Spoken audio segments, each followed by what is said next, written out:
Mis amados y amigos, bendiciones en este maravilloso día. Sí, porque todos los días son bellos. Todo depende con el ojo en que lo estemos mirando. Hasta los días difíciles, porque los días difíciles son los talleres del carpintero. Porque ¿cómo tú crees que vas a usar la fe y todo lo que conoces del Señor si no es en los momentos difíciles? Porque cuando todo te está bien y tienes el ingreso para tu renta, para tu carro, para tus gastos, para la universidad de tus hijos, para las provisiones que tú necesitas, ahí no necesitas fe. Necesitas es trabajar para que te llegue cada vez el cheque. Pero hay momentos en donde no alcanzan nuestras fuerzas, nuestras habilidades, nuestras capacidades. Y solamente la mano de Dios es la que puede hacer las cosas. Hablamos en el capítulo anterior cómo el apóstol Pablo en Éfeso, la iglesia de Macedonia, les habla a esta gente de que él estaba muy agradecido con el Señor, que ellos amaran a los hermanos, si amaran entre sí, amaran a Dios, que ayudaran a las demás iglesias, que hablaran de Jesús y pudieran evangelizar.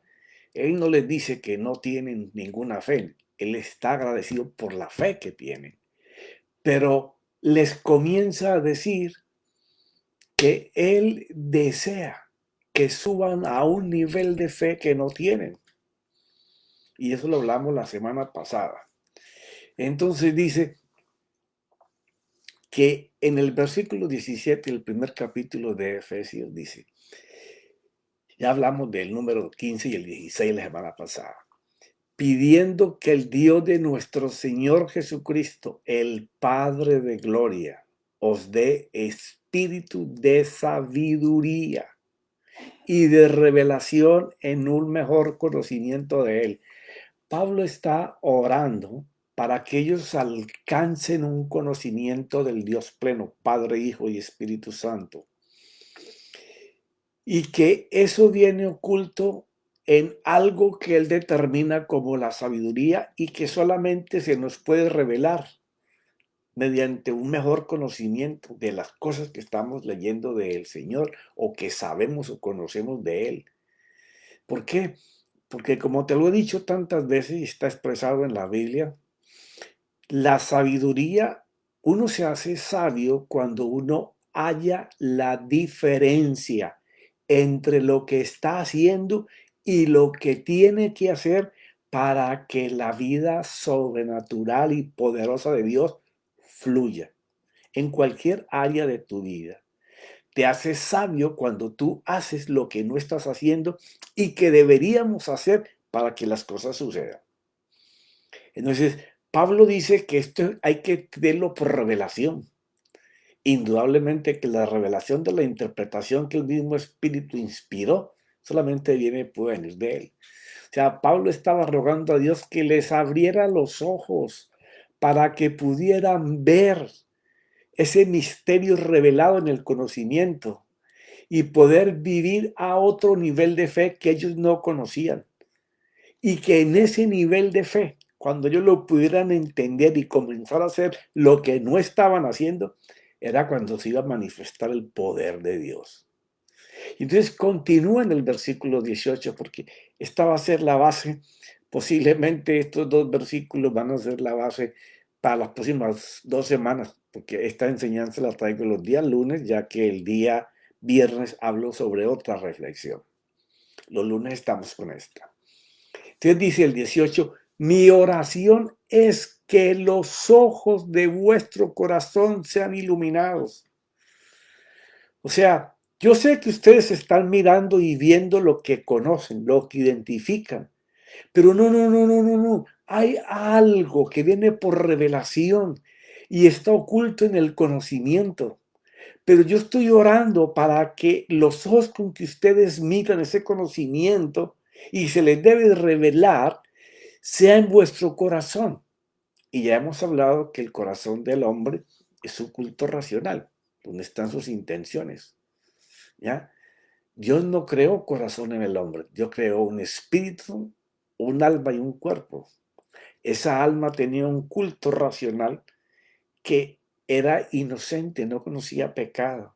Entonces no se llamaba corazón porque estaba allí involucrado en todo el ser espiritual llamado alma. Pero cuando conoció el pecado, el Señor vio que las intenciones estaban en ese pedacito. Este es el pedacito que le va a dar vida al alma. Los sentimientos, los apegos, la voluntad, la conciencia, el libre albedrío. Yo no los puedo quitar porque entonces dejaría de ser Dios. Ellos me tienen que amar con todo esto. Entonces a estas intenciones vamos a llamarle corazón. Génesis 6:6.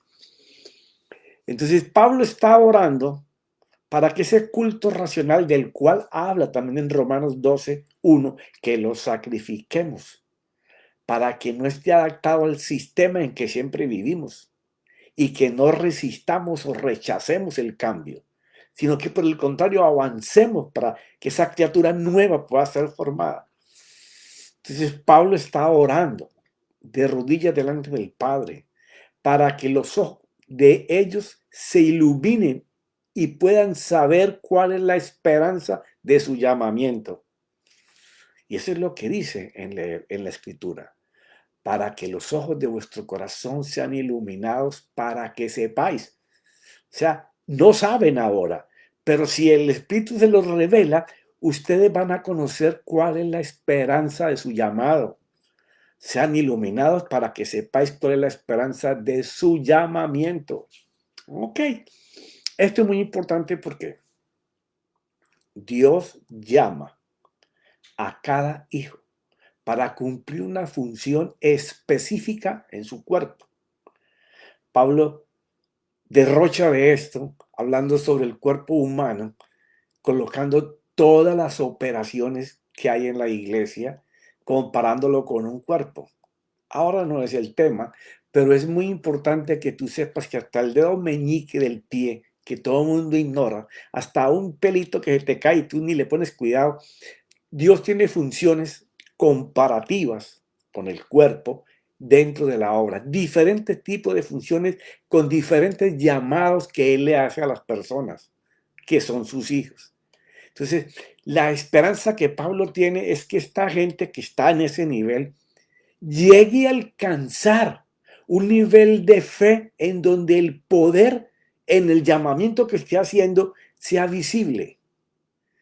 Entonces, quiere decir que si Dios está diciendo que los ojos de ellos sean iluminados a través de Pablo para conocer cuál es el fin de su llamamiento, quiere decir que si Él nos llamó es porque Él ya nos vio preparados.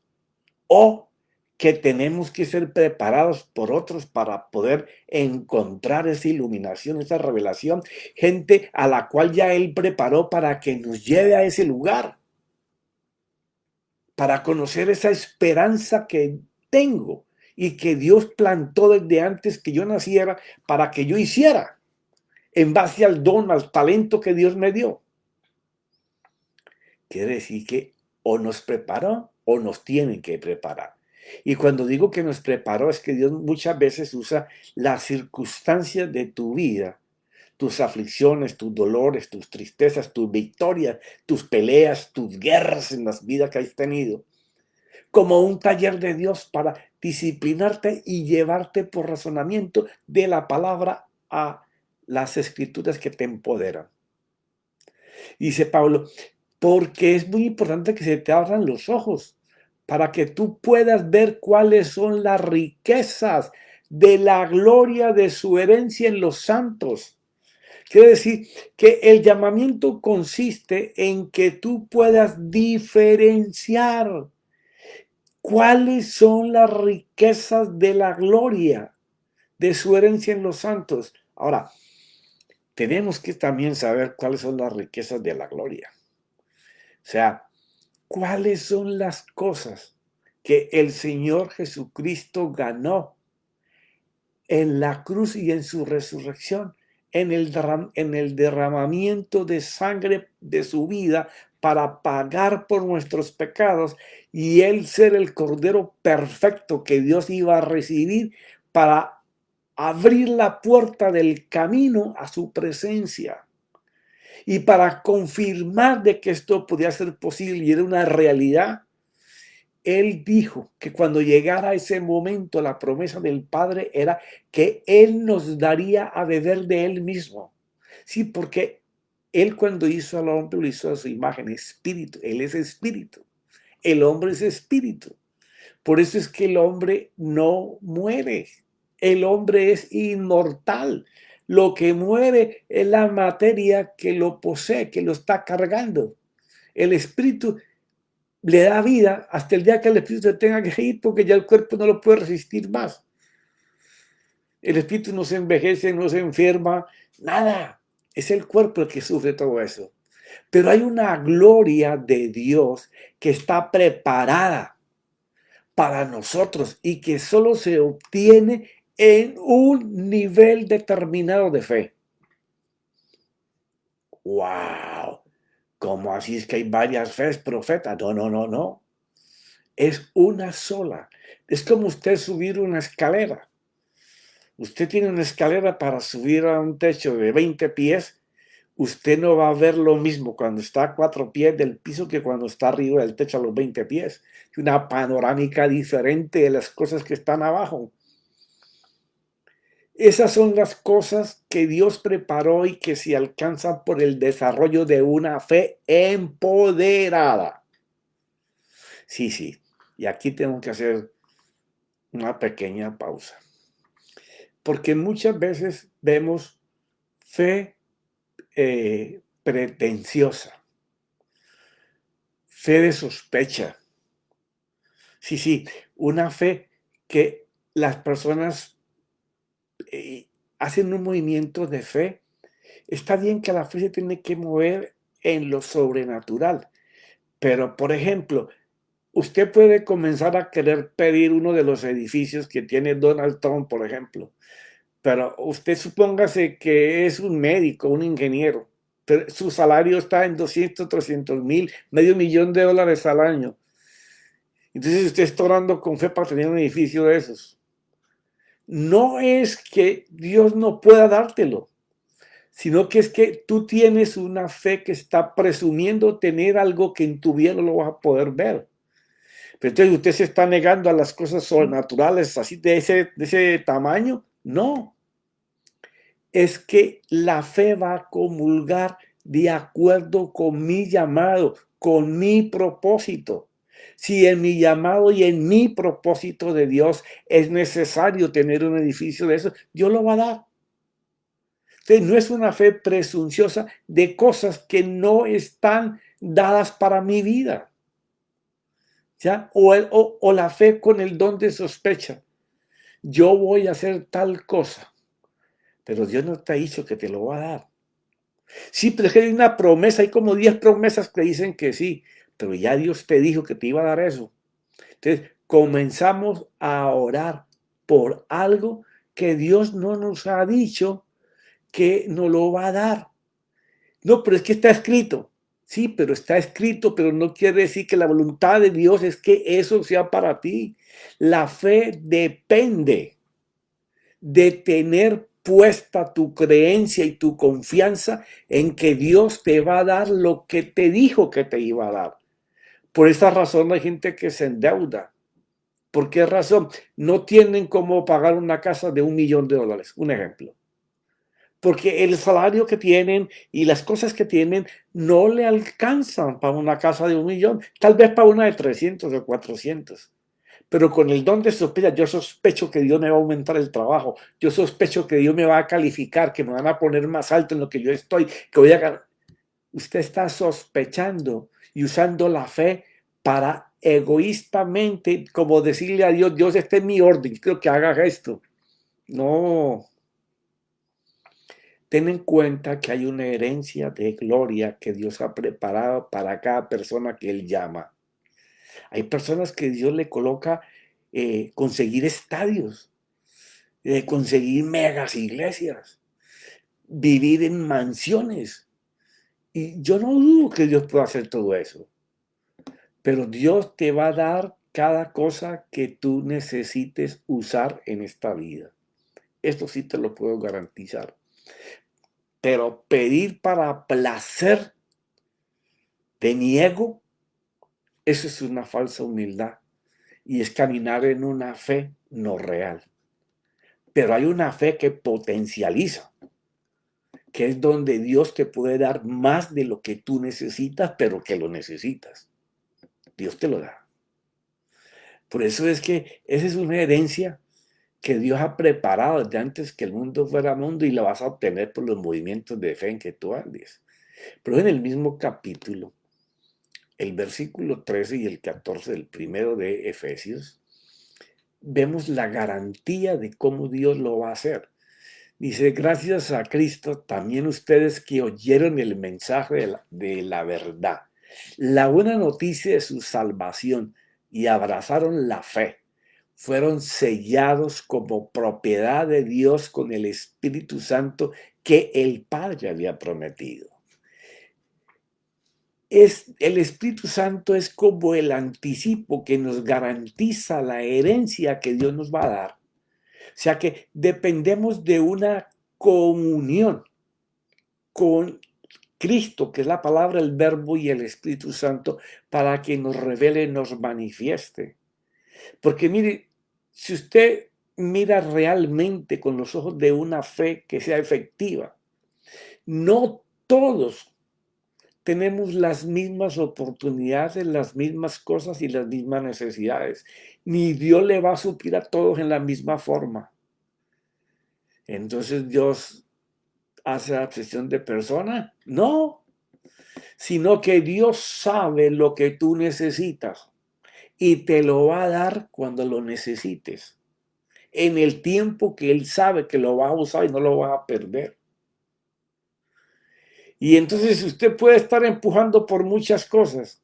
Le pregunto, ¿se las ha dado todas Dios? ¿O usted está afincando en cosas que sí ha conseguido, en lo que puso su fe y Dios se las dio? Eso es un testimonio de que usted se movió en una fe que proyectó, pero que era real, a las cosas de su llamado.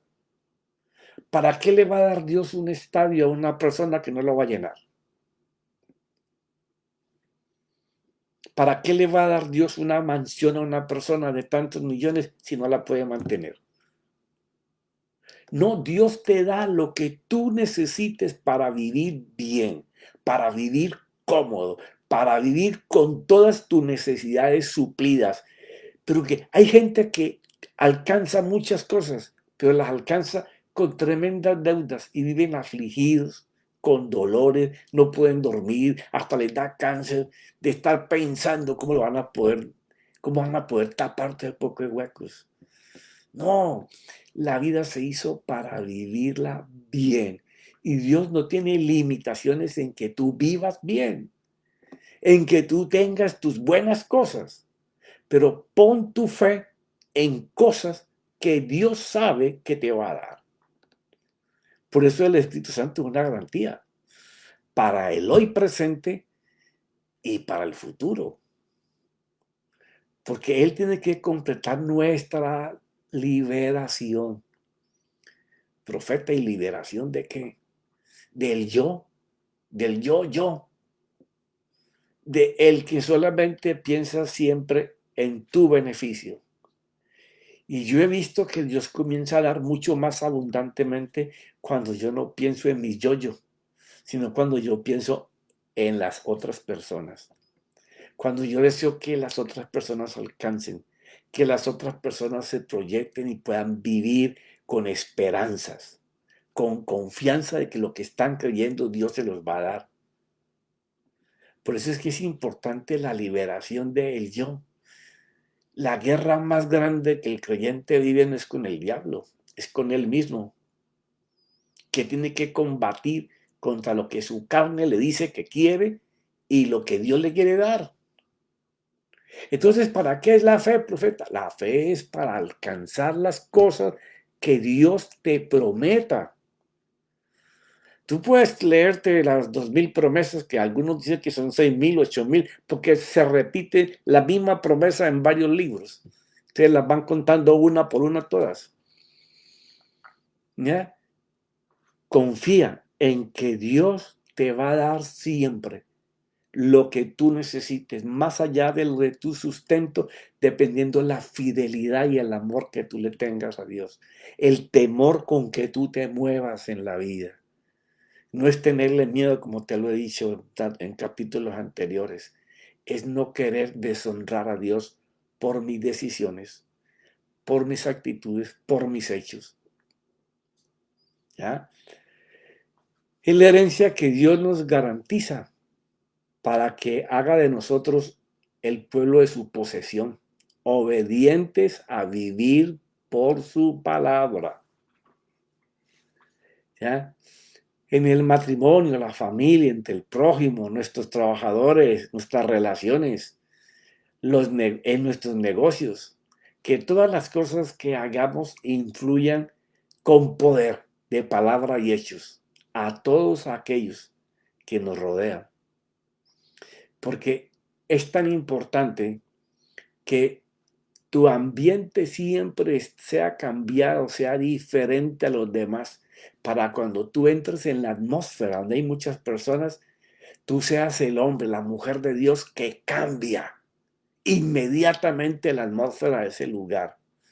Así no hables y solamente tu presencia y el estar atento para saber qué Dios quiere hacer y con quién. En un solo momento, en un solo segundo, Dios puede cambiar la atmósfera de todo un auditorio con solo una palabra que Él te diga que es. Por eso es importante el conocer la herencia, es saber cuán valiosos somos para el Señor, que ya nos ha comprado en su cruz, que derramó su sangre para salvarnos y que Él va a hacer todo lo que sea necesario hacer para que en nuestra vida, en la tuya y en la de los demás, cada cual pueda alcanzar la herencia que Dios preparó para él. Pero todo se va a decidir en la manera en que nuestro corazón actúe, en la manera en que nosotros ordenemos los pensamientos de Dios en nuestro corazón, que es tu culto racional. Por eso es que el creyente debe de preeminentemente, sobre todas las cosas, saber que debe desde que se levanta hasta que se acuesta colocarse la armadura de Dios, sobre todo. Saber que la guerra, la mayoría de la guerra de un creyente no es ni con el diablo, ni con sangre y carne, es con lo que está aquí adentro. Es la manera errada en que pensamos y hablamos. Esa es la mayor guerra de un creyente. Por eso cuando Pablo comenzó a escribir Efesios y te decía que es una carta que en mi Biblia es muy ilegible, muy difícil de leer por años y años rayándola, es una carta maravillosa porque no solamente Pablo enseña que tenemos que ir a un nivel más elevado de fe, sino que enseña el precio por el que Dios pagó para que lo logremos y que Él desea que se nos revele esa herencia que Él preparó para cada uno, para que nosotros podamos caminar en el favor y la gracia del Señor. Nos habla de que cómo tenemos que permanecer llenos del Espíritu y que estar llenos del Espíritu no es una vez que te echaron aceite, te pusieron agua, te tumbaron al piso. No, no. Es algo que hay que hacer permanente y constantemente. La llenura del Espíritu se mantiene muy elevada con la llenura de la revelación de la palabra escrita. Por eso Pablo entonces comienza a hablarles, después de que le habla de cómo hablarle a la esposa y cómo vivir con ella y cómo criar los hijos, ¿ya? No convirtiéndolos en enemigos, comienza a hablarle de la preparación que se tiene que hacer permanentemente, no desconociendo que aunque hay una guerra en nuestro interior, el enemigo de nuestras almas va a estar pendiente de cómo aprovechar la más mínima falla, vacío de Dios en nosotros para mandarnos dardos. Entonces comienza a hablar en el capítulo 6 de la defensa, porque hay armadura de defensa, pero también tenemos armas de ataque para poder vivir una vida victoriosa. Porque nuestro adversario, el diablo, usará el sistema de este mundo y sus principados y potestades para aprovechar cada vez que estemos desprotegidos de la cobertura de Dios para lanzarnos una acechanza. Y así le damos lugar a que nos ataque. Tenemos dos frentes. El maligno querernos hacer daño y cuando nosotros no estamos asentados, afirmados, enraizados en la palabra y en el espíritu. Sí, cualquiera de las dos nos va a atacar, pero nosotros los hijos de Dios hemos nacido para vivir una vida centrada en Cristo Jesús y el Espíritu Santo. Cuando usted vive una vida centrada en leer las escrituras, en estudiar a profundidad las escrituras. Y hoy en día que tenemos tanta facilidad, no es como hace 20 o 25 años, tenías que rebuscar en libros que ni existían en aquel tiempo en español para poder profundizar en las escrituras. Hoy en día no, hasta de tu teléfono móvil tú le preguntas y el doctor Google te dice lo que tú quieras, de lo que tú quieras, a la hora que tú quieras. Por eso es que la generación de este tiempo, la generación joven de este tiempo, va a tener una fuerza espiritual muy grande. Porque si estos jóvenes están enamorados de Jesucristo y del Espíritu Santo y de ver el poder y las señales que ellos hacen, esta gente va a tener hambre por estar alimentándose permanentemente de Cristo Jesús y su Santo Espíritu. Son muchachos jóvenes que van a caminar llenos del Espíritu y de la palabra, a toda hora puestos con la armadura de Dios 24/7. Para ser gente que cuando se ve en una plataforma encienden el ambiente, porque están llenos de Dios. Pero no solamente dejemos que ellos lo hagan. Nosotros, los que tenemos 50, 60, 70 y más, tenemos la madurez y la solidez de tanta escritura que hemos tomado, tantos libros que hemos leído. Pongámonos nosotros también la armadura de Dios y aprendamos a saber cuál es nuestra herencia, que hay una fe más elevada para buscar cosas más divinas, para buscar que el poder de nuestro Dios que vive dentro de nosotros fluya. Que ya dejemos de estar alimentándonos de teter y comencemos a comer vianda. Comencemos a caminar por lo profundo, por lo sólido. Que seamos de ayuda, de ejemplo para estos jóvenes que van a tomar el bastión y llevar la iglesia a una gloria que posiblemente no se ha visto antes.